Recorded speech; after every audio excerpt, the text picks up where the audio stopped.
Sayang naman yung ganda ng mata nyo kung hindi nyo makikita tong gandang lugar na to. Dito yan sa Barangay Burgos, San Jose, Tarlac, Dalimyak Park. Resort din nga pala to guys. Ayan.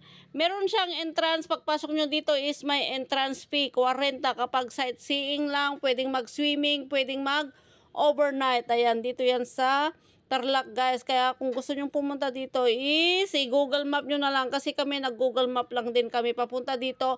40 minutes lang naman mula dun sa mismong bayan ng Tarlac. Papunta dito is 40 minutes, tsaka hindi masisira yung mga gulong nyo kasi maganda yung daan papunta dito. Ayan yung mga nature lover dyan, baka gusto nyong itry itong Dalimyak Park. Dito yan sa Tarlac. Ayan, meron siyang napakahabang hanging bridge. Yung mga takot sa heights dyan, baka ito na yung chance nyo para i-face yung fears nyo. Face your fears, sabi nga nila. Kaya yung mga gustong mag-unwind, mag-relax, mag-enjoy sa trabaho na pagod, kailangan natin mag-enjoy. Ayan, kaya ano pang hinihintay nyo? Pumunta na kayo dito.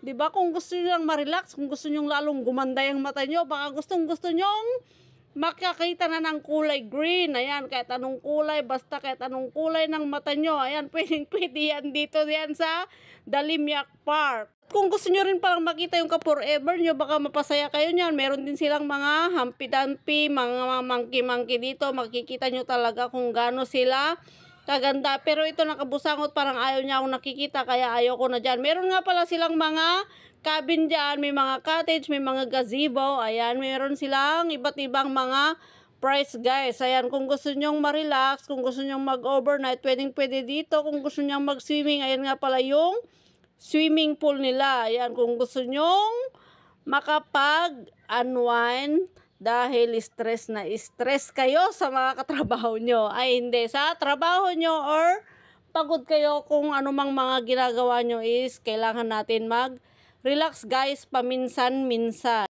Kaya kung may vacation leave ka pa, kung may day off ka, kung may panggala ka naman, kung meron ka namang panggas, pumunta na nga pala kayo dito. Wala nga palang na mamasada dito, kaya kailangan meron tayong sariling service papunta dito kasi nga walang mga public transport papunta dito. Yun lang yung guys, yung masishare ko guys dito sa lugar na to. Nakikita nyo naman siguro kung gaano kaganda. Hindi ko na yung paulit-ulit sasabihin kung gaano kaganda. Pero talagang maganda talaga nito kasing ganda nyo, kasing gwapo nyo. Ayan, puntahan nyo na dito para hindi naman masayang yung kagandahan ng mga mata nyo. Ayan, dito yan sa Tarlac City. Ayan, paki-Google Map na lang yun guys. Tsaka, thank you sa pagtapos sa aking video. Love you.